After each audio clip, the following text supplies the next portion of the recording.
I'm gonna be homeless in 3 hours when the lady comes back that I'm house sitting for. Today's my last day here, and I was gonna stay with somebody for the next few days, but they are no longer responding. So my only options besides putting a hotel charge on my credit card is to call this girl that I've known for like 2 days and ask to sleep on her floor.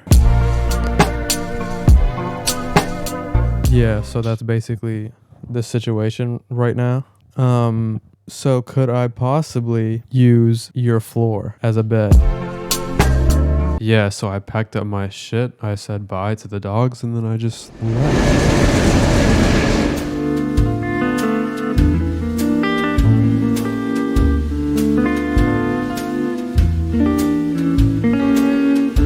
Fuck, bro.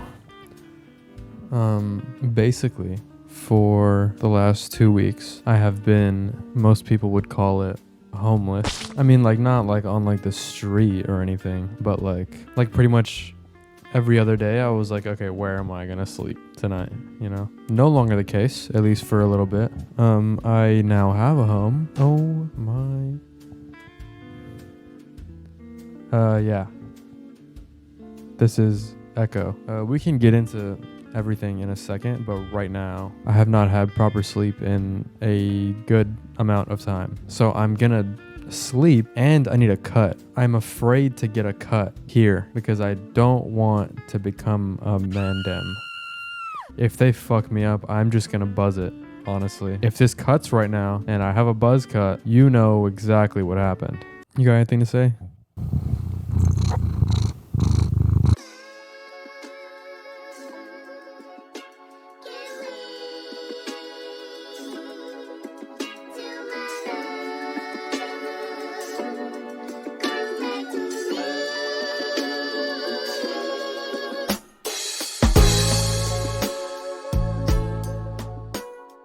Am I wearing the same pants as yesterday?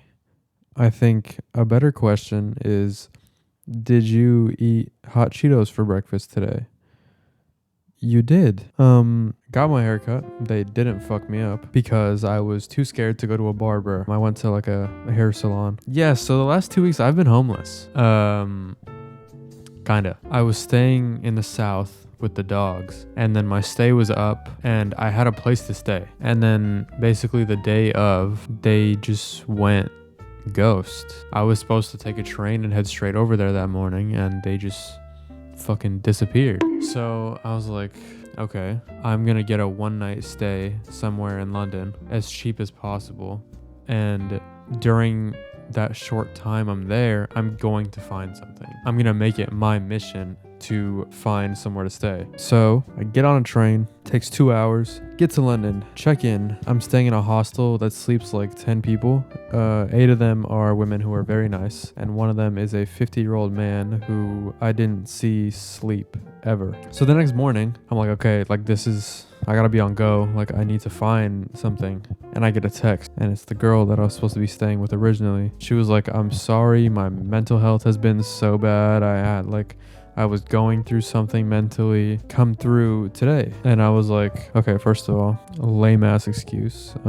You're a fucking loser. But I mean, beggars can't be choosers. So I was like, yeah, okay, I need the housing. So I told her yes. So my biggest mission was out of the way, basically, pretty instantly, which was great. So instead of spending the day looking for housing, I could actually enjoy my day in London and then head over there at night. So I store my luggage in like a luggage storage place, and then I just go explore. It was chill. I ate. I hadn't hooped in like 3 weeks, so I got my fix, and it was not very pretty for the other parties involved.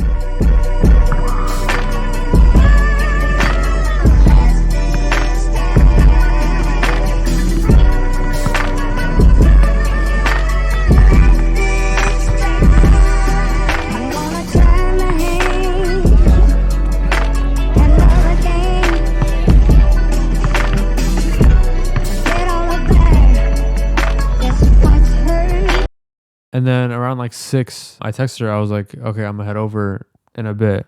And she was like, yeah, I'm like out right now actually, so I'll be home in like 2 hours. I was like, okay, fine. So about an hour and a half, I wait. So it's like 7:30. I go start to get my stuff. I take the train to the luggage place, and the guy's like, your suitcase is too heavy. You have to come in the basement and help me get it. And then I was like, I'm dying. I grab my shit, I come out, and I have to go a mile to the train station. And a mile in London is like 3 miles anywhere else. I take one step out of the luggage storage place, and 2 wheels of my suitcase just give out. And they were already on their last legs, so like I wasn't too surprised, but like I was like, fuck. So now I drag 65 pounds of plastic on uneven concrete for a mile with 20 pounds on my back, with my camera dangling on my neck and hitting me in the dick every 5 seconds. I make it to the train station. At this point, it's like 8:39-ish, and I text her. I'm like, hey, I'm on the way. And then once I go like down, there's no service. So like I go down, I have to wait like 30 minutes for the fucking train. So it's like 9:30. And then like the train comes, I'm about to get on it. And like my body just like, everything is telling me not to get on the train. So I listened to whoever was telling me this in an alternate timeline. And I go back upstairs and I get service. And I see that she hasn't responded. So I'm like, okay. I send 2 more texts, no response. I call like 3 times, no response. I wait 25 minutes, then I text, then I call, and no response. She did it again. And remember that this day was supposed to be spent finding somewhere to stay. And because I got that text saying, hey, come through, I didn't do that. So now it's like 10:30, almost 11, and I have nowhere to stay. So my only option is to get robbed by the London hotel prices. I went and I got a place for like 70 fucking pounds a night. And they didn't even have NFC keys, like the ones that are on the card. Like they give you a fucking hotel card and you just put it on your door and your door opens. They had physical keys that you unlock your door with, and it had like a foot-long keychain on it that couldn't even fit in my pockets. That had the door number on it, your room number. It was shit and a waste of money, but I had no other choice, obviously. So I spend 2 nights there, and I'm like, fuck this place. I'm gonna go stay with my cousins who live like 2 hours out, and maybe I can feel loved for once in my fucking life. This city gave me PTSD. It feels like I fought in Vietnam.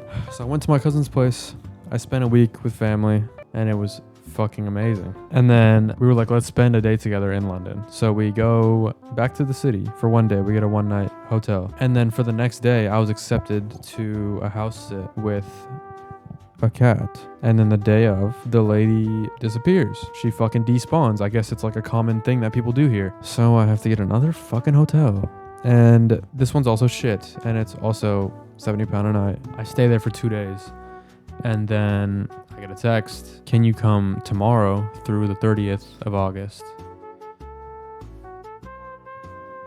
Yeah. I'm homeless. So that was yesterday, and we are here now, and I'm not homeless, and I've spent a lot of money on hotels that I shouldn't have ever spent on because people told me that I had housing and they just disappeared. But it's in the past. I'm over it. Can't change it. So now we're here. Has he been sitting like that the whole time? Is he sleeping? So as a celebration for not being homeless anymore, I will put you on to the one dish that everybody will devour if you make it. I should probably not wear this when I'm making food. So I'm gonna stop wearing it. There is some warnings before I get into this. The last time somebody tasted this after I made it, they just handed me the N-word pass. So make this at your own discretion. Fucking stupid ass joke, man. Is it the next day?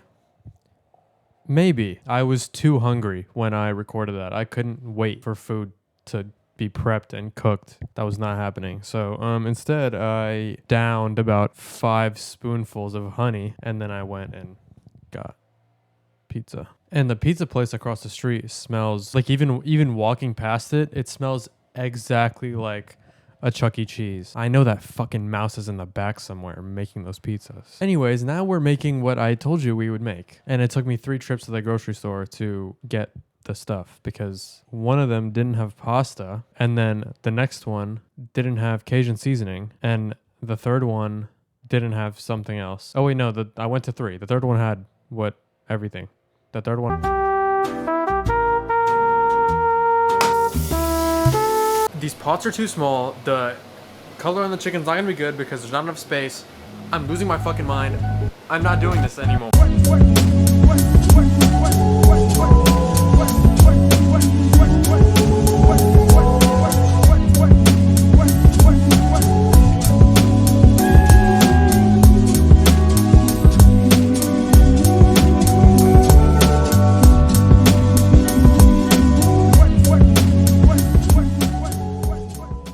Yeah, so I left to go stay with my amazing, awesome, beautiful, amazing, awesome friend Mia in central London for like 3 days, and now I'm here. I'm here in Switzerland with 2 big ass, gorgeous cats, and I'm allergic.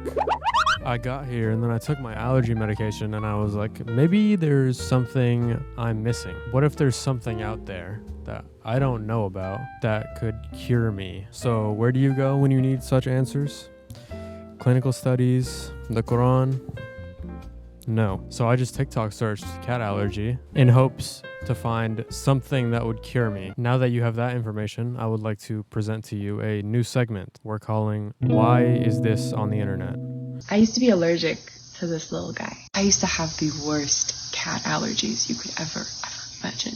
And it wasn't until I started to heal my feminine energy within that I started to heal my cat allergy. So if in this current reality you have any resistance to any type of allergy or anything, it is a message from your spirit to heal and connect with. And obviously this woman is so right. I remember this one time in middle school, there was this kid with a peanut allergy, and society would just keep telling him to stay away from peanuts, when in reality, he just had to connect with his peanut energy. So there was one day, I decided that it was time for him to be saved. It was time for him to be healed. So that day, at lunch, I see him sitting in the peanut-free zone in the corner. And I go, Tyler, it's time for you to heal your spirits of this peanut resistance. And then I took a spoonful of peanut butter, and then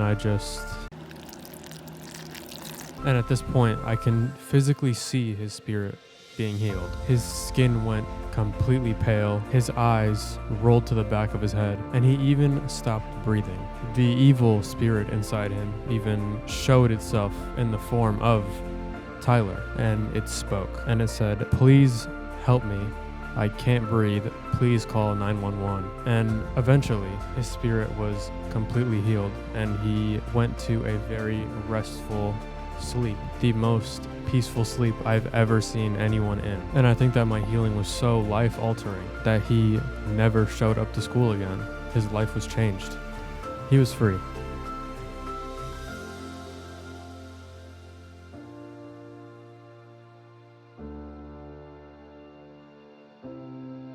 Alright, well, this video is fucking stupid. She didn't strike me as a liar, so I went into it open-minded, and I followed what she said. Become the feline. Become the feminine. So for 3 days, I crawled around instead of walked, and I used a litter, and I only ate cat food, and I only spoke cat. And then after this transformation, I interacted with Savannah once again.